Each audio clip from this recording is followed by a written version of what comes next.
I stood frozen in the hallway, my acceptance letter clutched against my chest as my parents' voices drifted through their partially open bedroom door.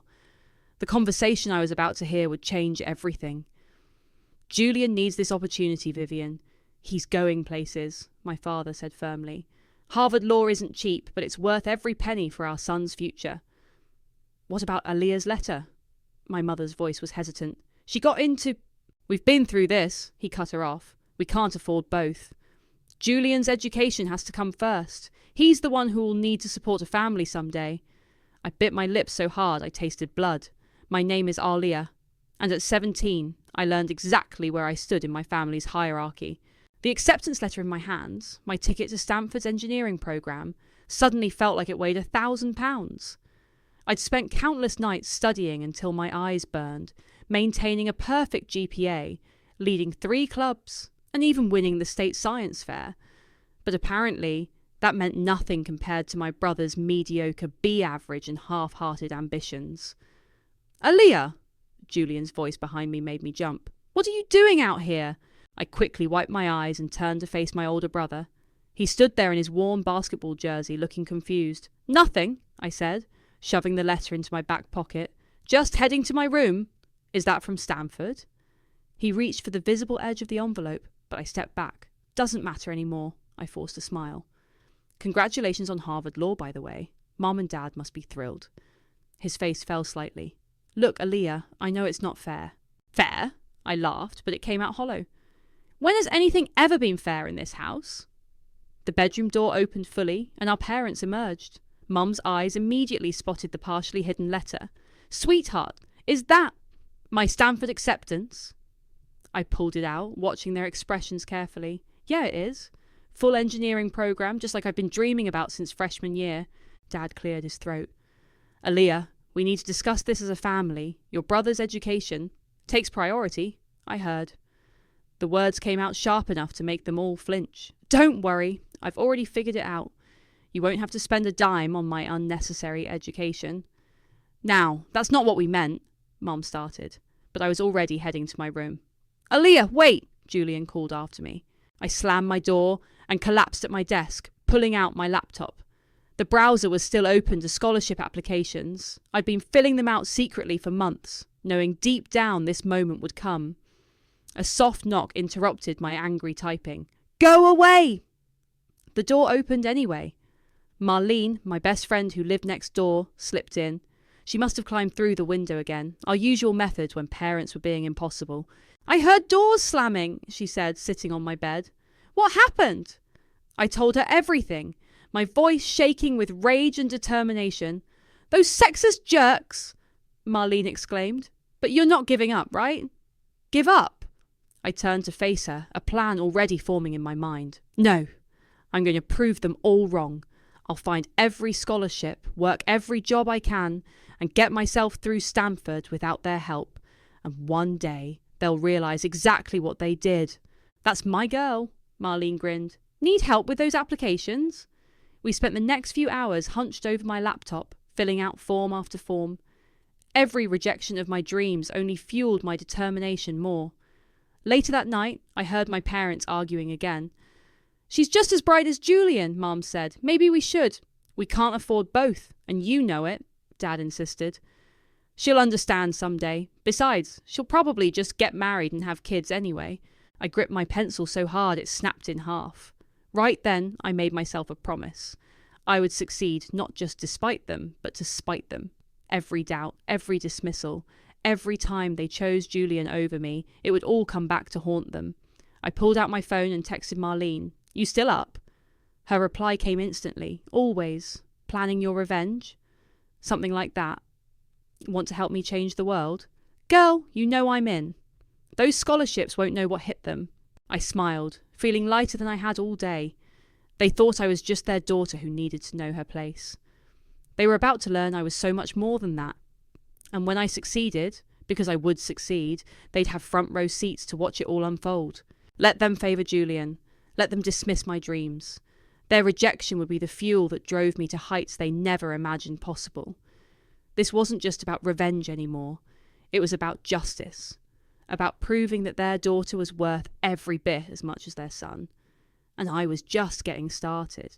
3 months into my scholarship hunt, I was sitting in the school library during lunch, surrounded by a fortress of application forms and recommendation letters. My cafeteria sandwich sat untouched as I triple-checked every detail on my latest application. "You're going to work yourself to death," Marlene said, sliding into the seat across from me. She pushed my sandwich closer. "Eat." "Can't. The deadline for the Engineering Excellence Grant is tomorrow, and you'll do better work if you're not running on empty." She unwrapped my sandwich and practically shoved it into my hands. "How many is that now?" 23 applications submitted, 4 rejections, 2 maybes, and... I paused for dramatic effect, pulling an envelope from my bag. 1 definite yes. Marlene squealed so loud the librarian shot us a death glare. "Show me!" I handed her the letter, a $10,000 scholarship from the Women in STEM Foundation. It wasn't enough for Stanford, but it was a start. "This is amazing!" She hugged me tight. "Have you told your parents?" "What's the point?" I took a bite of my sandwich. "They're too busy helping Julian pick out his Harvard apartment." Just then, my phone buzzed with a text from my boss at the coffee shop. "Can you cover Sarah's shift tonight? Time and a half." "Another double shift?" Marlene frowned as she read over my shoulder. I was already texting back, yes. 3 jobs, barista in the morning, tutor in the afternoon, and waitress on weekends were killing me, but every dollar counted. "I'm worried about you," Marlene said softly. "Don't be. If you say fine one more time, I swear." "Ms. Turner." Our guidance counsellor, Mrs. Rodriguez, appeared between the bookshelves. "A moment." I followed her to her office, where she closed the door with an unusually serious expression. "I've been watching your scholarship applications," she said, sitting down, "and I think I found something perfect for you, but the deadline is tonight at midnight." She slid a paper across her desk. "The Stanford Alumni Merit Scholarship, $50,000 per year." My heart stopped. "That's a game changer," she finished. "But you'll need a compelling personal statement. One that shows not just academic excellence, but resilience in the face of adversity." I thought about my parents' dismissal, the endless shifts, the nights studying until sunrise. "I think I can manage that." "Good," she smiled. "Because I've already written your recommendation letter. The rest is up to you." I skipped my last 2 classes, my first time ever, to write that essay. Marlene covered for me, bringing me coffee and snacks while I poured my heart onto the page.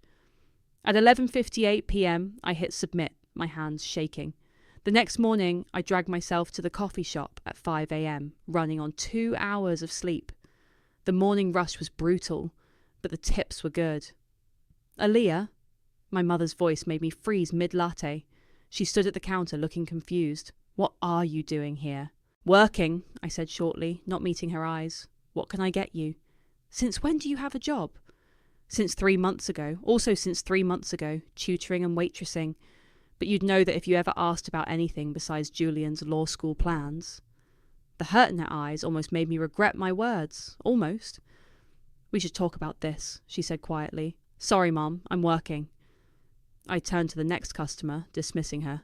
That evening I came home to find both my parents waiting in the living room. "Your mother tells me you're working 3 jobs, Dad said, his voice stern. "This isn't appropriate for a young lady. Neither is having her dreams dismissed because of her gender," I shot back. "But here we are.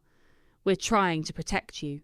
"No, you're trying to control me. But guess what? I've already submitted 30 scholarship applications. I've saved almost every penny I've earned. And yesterday, I applied for one that could change everything." Mum stepped forward. "Aaliyah, please!" My phone buzzed. An email from Stanford Alumni Association. With trembling fingers, I opened it. "Dear Ms. Turner, we are pleased to inform you." I started laughing, tears streaming down my face. "What is it?" Dad demanded. I looked up at them, feeling lighter than I had in months. "I just won a $50,000 per year merit scholarship. Looks like you won't have to worry about my unnecessary education anymore." The shock on their faces was worth every exhausting moment of the past 3 months. "I'm going to Stanford," I said, my voice firm. "I'm going to become an engineer, and I'm doing it without your help or your approval." I walked past them to my room, where Marlene was already climbing through the window, having seen my text. "Well?" she asked. I showed her the email and we both screamed in celebration. This is just the beginning, I told her, my determination stronger than ever. Just wait until they see what else I can do. The summer before my junior year at Stanford, I stood in the gleaming lobby of Salazar Technologies, nervously adjusting my blazer. The internship opportunity had come through a competitive application process, and I wasn't about to waste it. Aaliyah? A tall man in his early 30s approached, hand extended. I'm Philip. Welcome to the team. His warm smile immediately put me at ease. As he led me through the building, I couldn't help but notice the way employees greeted him with genuine respect rather than forced politeness. Your application was impressive, he said, showing me to my workspace.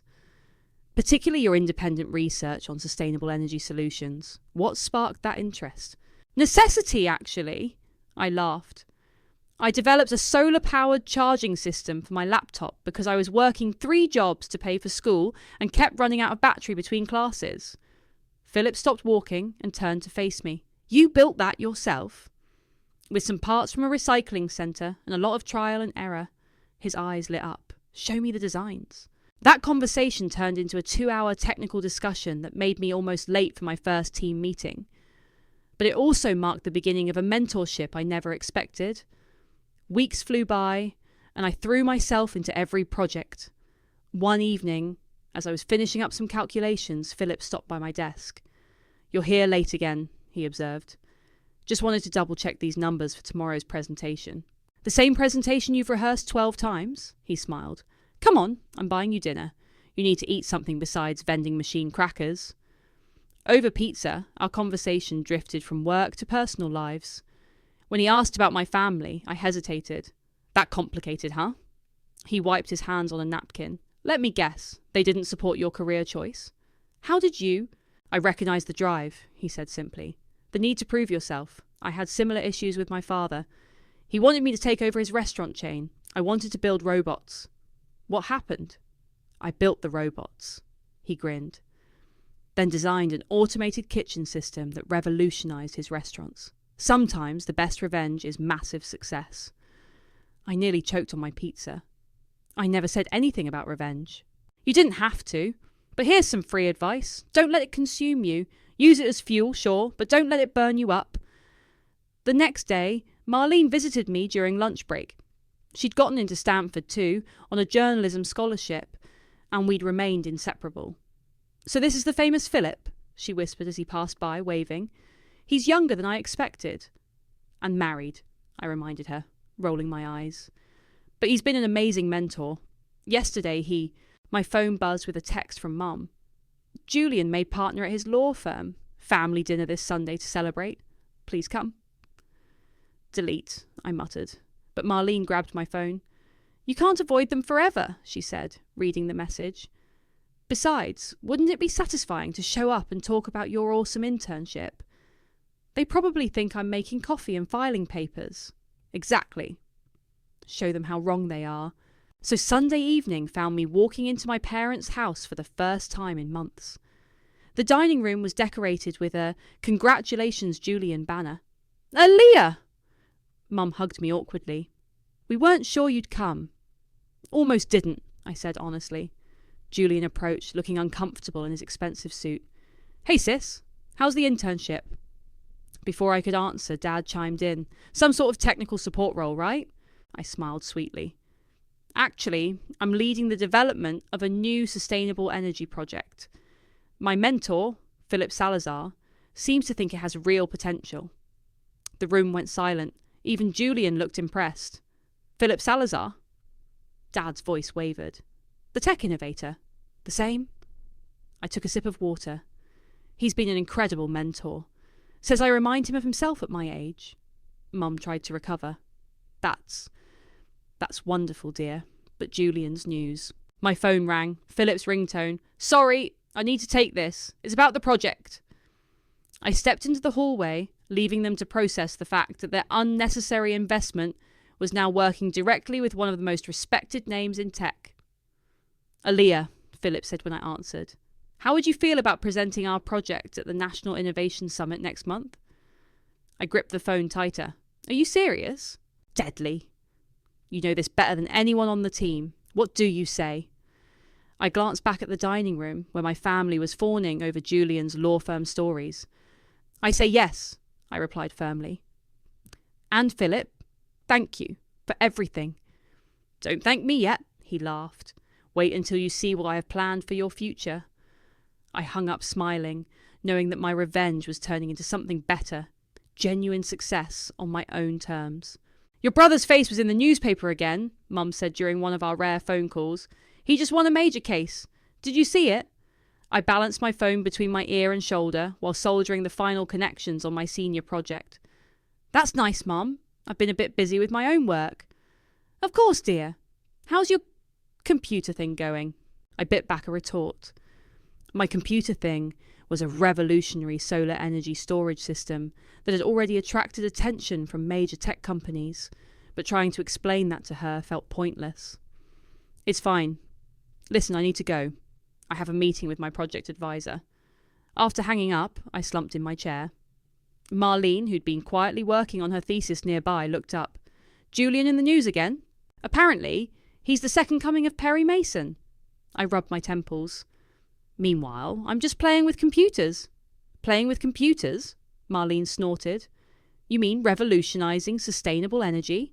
Speaking at tech conferences? Getting headhunted by every major company in Silicon Valley? My phone buzzed with a text from Philip. Big news. Coffee in 10?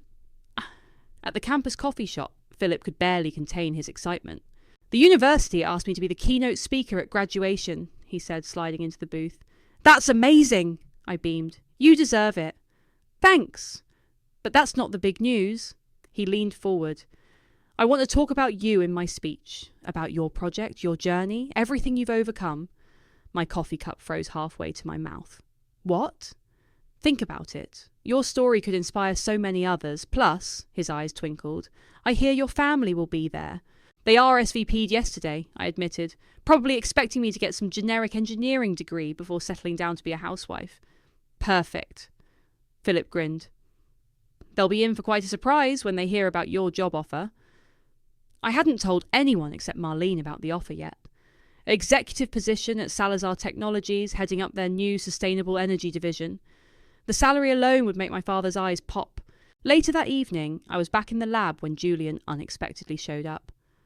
Nice security system, he said, gesturing to the keypad I'd designed myself. The guard let me in. What are you doing here? He held up a paper bag. Brought dinner. Thought we could talk. I eyed him suspiciously, but accepted the peace offering, my favourite Thai food from the place we used to visit as kids. So, he said between bites, I saw your name in Tech Weekly. You read Tech Weekly? Started after your first conference presentation. He looked sheepish. Been following your work, actually. It's impressive. I put down my fork. Who are you and what have you done with my brother? He laughed, then turned serious. I messed up, Aaliyah. I should have stood up for you back then. Should have told Mom and Dad they were wrong. Why didn't you? Because I was selfish. And scared. And... He hesitated. Maybe a little threatened. You were always the smart one. Says the Harvard law graduate. Says the girl who built a solar-powered laptop at 17 because she was too busy working 3 jobs to find power outlets. He shook his head. I read about that too. Made me feel like a real jerk for taking Dad's money. Before I could respond, my phone rang, Marlene's ringtone. Where are you? She demanded when I answered. The graduation rehearsal starts in 20 minutes. Shit, I jumped up. Sorry, Julian, I have to... Go, he said, standing too. But first... He pulled out an envelope. Early graduation present. Open it later. The rehearsal was chaos. Hundreds of soon-to-be graduates trying to figure out where to stand and when to walk. I didn't get a chance to open Julian's envelope until I got home that night. Inside was a letter, and as I read it, tears started falling. Dear Aaliyah, remember when we were kids and you said you wanted to change the world? I laughed and said that's what brothers were for. I was wrong. You didn't need me to change the world. You just needed people to get out of your way and let you do it yourself. I'm sorry I didn't fight for you. I'm sorry I accepted their favouritism instead of calling it what it was, discrimination. But mostly, I'm sorry I didn't tell you sooner how incredibly proud I am to be your brother. P.S. Don't tell Mom and Dad, but I've invested a significant portion of my savings in your upcoming project. Not because you need it, but because I believe in you. Love, Julian. I called Marlene immediately. You okay? She asked, hearing my shaky voice. Better than okay. I looked at my project prototype, glowing softly in the dark lab. I think I finally know how to end this story. The revenge plot? No, I smiled. The redemption one. 1 week before graduation, I sat in Philip's office reviewing his draft of the keynote speech. My hands trembled slightly as I read. This is... I looked up at him. Are you sure about this? Every word, he said firmly. Your story needs to be told, Aaliyah. Not just for your parents, but for every girl who's been told her dreams are unnecessary. A knock at the door interrupted us. Philip's assistant poked her head in. Sorry to interrupt, but there's a couple here insisting on seeing Aaliyah. They say they're her parents. My stomach dropped. Philip raised an eyebrow at me, and I nodded. Send them in. Mum and Dad looked out of place in the sleek office, both dressed like they'd come straight from church. Dad's eyes darted around, taking in the awards and patents on the walls. Aaliyah, Mum started. We tried calling. I've been busy. I gestured to the prototype on my desk. This is Philip Salazar, my mentor. Philip, my parents. Dad straightened up. Mr. Salazar, we've heard a lot about you. Your reputation is... Not as impressive as your daughter's achievements, Philip cut in smoothly. Did you know she's already filed 2 patents? Their shocked expressions would have been comical if they weren't so painful. Patents, Mum whispered. Among other things, Philip continued. But I'm sure you've been following her progress closely. After all, she's been making waves in the industry for months now. The silence was deafening. Actually, Dad cleared his throat, we came to discuss the graduation ceremony. Your mother noticed you're listed as giving a speech. Valedictorian, I confirmed. Though that's not the only surprise you'll hear that day. Sweetheart, Mum stepped forward. We know we haven't been supportive, but we're trying to understand. Maybe if you came home for dinner, we could... I can't. I have a board meeting tonight. A board meeting? Dad scoffed. Don't be ridiculous. Philip stood up. Actually, as the newest member of Salazar Technologies' executive board, Aaliyah's presence is required. Now, if you'll excuse us, we have some final preparations to discuss. After they left, looking shell-shocked, I collapsed into my chair. You okay? Philip asked. No, yes, I don't know. I ran my hands through my hair. Part of me wanted to rub their faces in my success, but seeing them like that feels hollow. Yeah. My phone buzzed. A text from Julian. Just heard about the board position. Mum and Dad look like they've seen a ghost. Dinner tonight? I met Julian at our old Thai place. He was already there, 2 beers waiting. So, he grinned. Executive board member, huh? That's got to be some kind of record. Youngest in the company's history, I admitted. But that's not even the biggest news. Bigger than becoming an executive at 22. I pulled out my phone and showed him the email I'd received that morning. His eyes widened as he read. Holy shit, he breathed. Forbes 30. Under 30? Aaliyah, this is incredible. The article comes out the day after graduation. I took a long drink. Mum and Dad are going to flip. Good. Julian's voice was firm. Let them flip. Let them finally see what they almost stopped from happening. I'm not sure I want revenge anymore, I confessed. After seeing them today... It's not revenge, he insisted. It's justice. It's truth. And maybe, just maybe, it'll help them change. Later that night, Marlene helped me finalise my valedictorian speech. This is perfect, she said, reading the last draft. Subtle, but powerful. They'll feel every word. You don't think it's too much? After what they did? It's not enough. She hugged me tight. But it's not about them anymore, is it? I thought about the young girls who would be in the audience, the ones who might see themselves in my story. No, I smiled. It's about something bigger now. My phone rang. Philip again. Final draft is ready, he said when I answered. Want to hear it? As he read his keynote speech, I felt tears forming. He'd captured everything, the struggle, the determination, the triumph, but also the cost. The family dinners I'd missed, the relationships strained, the nights I'd cried myself to sleep, wondering if I was wrong to want more. Perfect, I whispered when he finished. 1 week, he reminded me. 1 week until we show them all what you've become. I looked at my reflection in the window, seeing not the scared 17-year-old girl who'd overheard her parents dismissing her dreams, but the woman who'd proven them wrong in every possible way. 1 week, I agreed. Let's make it count. The night before graduation, I couldn't sleep. I stood in my apartment, staring at my cap and gown hanging on the door, when someone knocked. Can't sleep either. Julian stood there with a pizza and a 6-pack of root beer, our childhood comfort food. How did you know? Because I know you. He stepped inside. And I know tomorrow is bigger than just graduation. We sat on my floor, eating straight from the box like we used to do when we were kids. Remember when you used to help me with my math homework? Julian asked, popping open a root beer. You were 12, explaining calculus to your 15-year-old brother. Remember when Dad caught us and said I should focus on more appropriate subjects for a young lady? Julian winced. I remember wanting to punch him. Why didn't you ever say anything? He was quiet for a long moment. Fear mostly. Fear of disappointing them. Fear of losing their support. Fear of admitting that my little sister was smarter, braver and stronger than I'd ever be. My phone buzzed. Marlene. Your parents just called me looking for you. They want to take you to breakfast before graduation. Not happening, I texted back. They're trying, Julian said, reading over my shoulder. A little late, don't you think? Maybe. But isn't that better than never? Before I could respond, another knock. This time it was Marlene, looking frazzled. Your parents are downstairs, she said. They're not leaving until they talk to you. I groaned. Seriously? Want me to get rid of them? Julian offered. No. I stood up. I need to handle this myself. They were waiting in the building's lobby, Mum clutching her purse nervously, Dad pacing.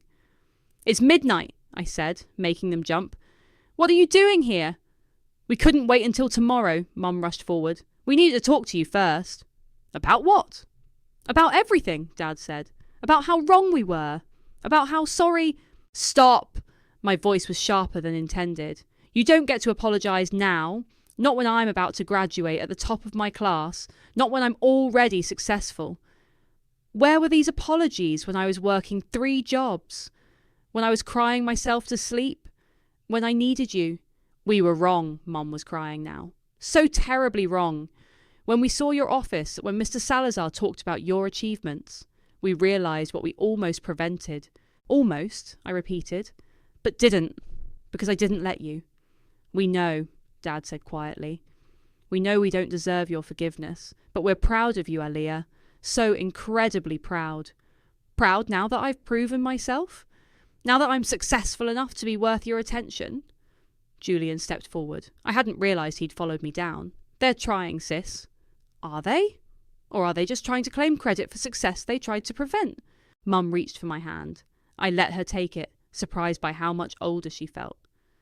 We can't change the past, she said. But please, let us be part of your future. I pulled my hand away. I need to finish preparing for tomorrow. Aaliyah, Dad called as I turned to leave. We'll be there, front row. Even if you don't want us there, we'll be watching our daughter change the world. Back in my apartment, Marlene and Julian found me crying at my desk. Want me to key their car? Marlene offered, only half joking. No. I wiped my eyes. I want to rewrite my speech. They both stared at me. The revenge version was good, I said, pulling out my laptop. But I think I finally know what I really want to say. I worked through the night, Julian and Marlene taking turns bringing me coffee and offering suggestions. As the sun rose, I finished the final draft. This, Marlene said after reading it, this is perfect. Julian hugged me tight. You're going to destroy them in the best possible way. My phone buzzed one last time. Philip. Ready to make history? I looked at my reflection in the window, the sunrise painting everything in new light. The angry 17-year-old girl was still there, but she wasn't in control anymore. In her place stood someone stronger, someone who had learned that the best revenge isn't about destroying others. It's about building yourself into something they never imagined possible. Ready? I texted back. Marlene squeezed my hand. You sure about this new version? Absolutely. I smiled, feeling lighter than I had in years. Sometimes the strongest statement isn't a condemnation. It's rising so high that those who doubted you have to crane their necks to see you soar. Julian raised his root beer. To changing the world, we echoed. And as the sun rose on graduation day, I knew exactly what story I needed to tell. The graduation ceremony was a sea of cardinal red gowns under the California sun. From backstage, I could see my parents and Julian in the front row, exactly where they said they'd be. Mum was already dabbing at her eyes with a tissue. Ready? Philip appeared beside me, adjusting his academic regalia. As I'll ever be. The ceremony began with the usual pomp and circumstance. I barely heard the dean's opening remarks, my heart pounding as Philip approached the podium. Today I want to tell you a story, he began, his voice carrying across the hushed crowd. A story about a young woman who came to my office 3 years ago with an idea that would change the future of sustainable energy. I watched my parents lean forward in their seats. What impressed me wasn't just her brilliant mind or innovative ideas, Philip continued. It was her determination. You see, this student had worked 3 jobs to put herself through school. She'd built her own solar-powered devices because she couldn't afford to be tethered to power outlets between shifts. She'd turned every obstacle into an opportunity for innovation. Mum was openly crying now. Dad sat rigid, his jaw clenched. Today, that student sits among you as your valedictorian. Her patents are already revolutionising the energy industry. At 22, she's the youngest executive board member in my company's history. And next month, you'll see her name on Forbes' 30 under 30 list. A murmur rippled through the crowd. I saw Julian grinning proudly. But what truly sets Aaliyah apart isn't her genius or her achievements. It's her understanding that success isn't about proving others wrong. It's about proving yourself right. Ladies and gentlemen, I give you your valedictorian, Aaliyah. The applause was deafening as I approached the podium. Philip squeezed my shoulder as we passed. 4 years ago, I began, my voice steady. I sat where you're sitting now, but at my high school graduation. I was scared, angry, and determined to succeed out of spite. I wanted to prove everyone wrong who said I couldn't or shouldn't pursue my dreams. I met my parents' eyes, but something happened along the way. I realised that true success isn't built on revenge. It's built on vision. Every hour I spent working to prove others wrong was an hour I could have spent proving myself right. Marlene was crying now too, giving me a thumbs up from her seat. So I stopped fighting against what I didn't want and started fighting for what I did want. I wanted to create sustainable energy solutions that could help communities like the one I grew up in. I wanted to show other young women that their dreams aren't unnecessary expenses, but vital investments in our future. Dad flinched at those words. He recognised them. To my fellow graduates, I say this: don't let anyone else write your story. Don't let their doubts become your limitations. And most importantly, don't succeed because others said you couldn't. Succeed because you know you can. I paused, taking a deep breath. And to anyone who's ever been told their dreams are too big, too expensive, or too inappropriate, your dreams aren't the problem. The small thinking of others is, so dream bigger, work harder, prove yourself right.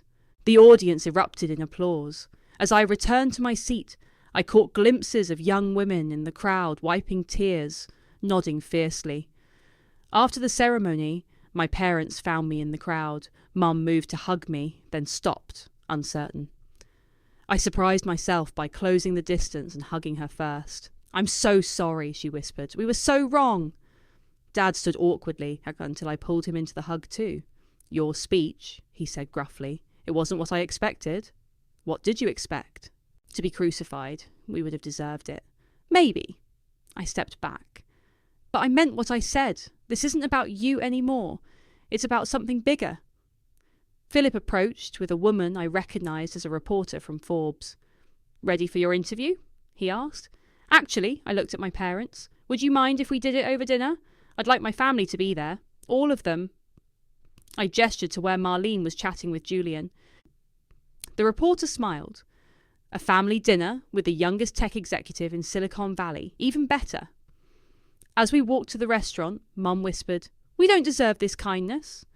"It's not kindness," I replied. "It's growth." "Besides," I smiled, "wait until you hear about my next project. I'm going to need beta testers, and I know a certain law firm that could use an automated filing system." Julian laughed.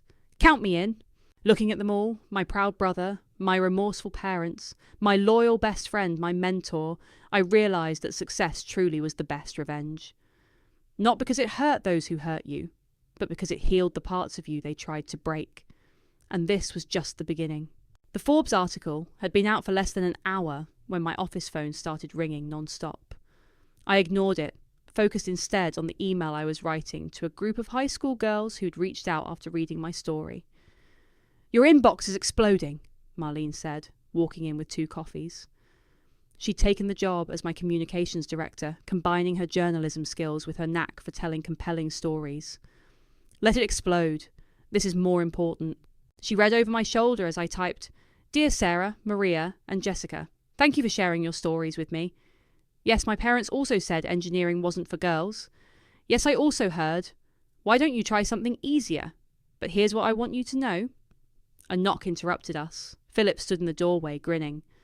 "The board loved your proposal," he said. "The Arleah Turner Scholarship for Women in STEM is officially funded." I jumped up to hug him. "Really? Full funding?" "Full funding! 20 full-ride scholarships per year, plus mentorship programs and guaranteed internships." Marlene was already typing on her tablet. "The press is going to love this, especially combined with the Forbes piece." My phone buzzed. Mom calling. I answered on speaker while sorting through scholarship applications. "Sweetheart, have you seen the comments on the article? People are sharing it everywhere. A mother just wrote about reading it to her daughter at breakfast. That's great, Mom, but I'm kind of busy with..." I know, the scholarship program. She paused. "I wanted to ask if you need any help reviewing applications. I may not understand the technical details, but I can spot determination a mile away now. I learned from missing it once before." I stopped shuffling papers. "Actually, that would be really helpful. We have hundreds to go through. I'll bring dinner to your office. Your father wants to help too, if that's okay." I caught Marlene's encouraging nod. "Yeah, that's okay." Later that evening, my office looked like a war room. Dad was sorting applications into piles. Mum was making notes on each candidate's story, and Julian had joined us after court, still in his suit. "Listen to this one," Mum said, holding up a letter. She built a computer from scraps because her parents said computers were for boys. Remind you of anyone? "Give it here," I said, reaching for the application. "What's her GPA?" "Perfect 4.0, Dad answered. "And 3 jobs, just like you had." "Put her in the definitely pile," I decided, and add a note about possible mentorship. Speaking of mentorship, Julian set down his stack of papers. "The partners approved my pro bono program, free legal services for women entrepreneurs in tech. Thought you might know some candidates." I smiled. "I might know a few." Philip popped in with takeout. "How's it going?" "We found 12 perfect candidates already," Marlene reported. "All brilliant, all determined, all told they couldn't or shouldn't. All about to prove everyone wrong," I added. "No," Mum corrected gently. "All about to prove themselves right. That's what you taught us." Dad cleared his throat. "Arleah, there's something your mother and I want to discuss." I tensed automatically, but his next words surprised me. "We're selling the house," he said. "We want to donate the money to your scholarship fund. It's not much compared to the corporate funding, but..." "It's everything," I finished, understanding the symbolism. The house they once prioritised over my education would now fund other girls' dreams. "Plus," Mum added, "the new apartment is closer to your office. We thought maybe weekly family dinners. If you're not too busy changing the world..." Marlene pretended to check my calendar. "I think we can pencil in some world-changing breaks." My computer chimed with a new email, a video from one of the high school girls I'd written to earlier. I played it for everyone. "Hi, Arleah," the young girl on screen said. "I read your story and showed it to my parents. They've agreed to let me take engineering classes. Thank you for showing me it's possible. Thank you for showing them too." The room was quiet when the video ended. "That," Philip said softly, "is why we do this." I looked around my office, at my family sorting through dreams they once dismissed, at Marlene drafting plans to share more success stories, at the stack of applications from girls who just needed someone to believe in them. "No," I corrected him. "That's why we're just getting started." Julian raised his coffee cup. To proving yourself right. To proving yourself right, everyone echoed. And as I watched my parents carefully reading through more applications, noting each girl's determination with newfound understanding, I realised that sometimes the happy ending isn't about forgetting the past. It's about using it to build a better future. Not just for yourself, but for everyone who comes after you.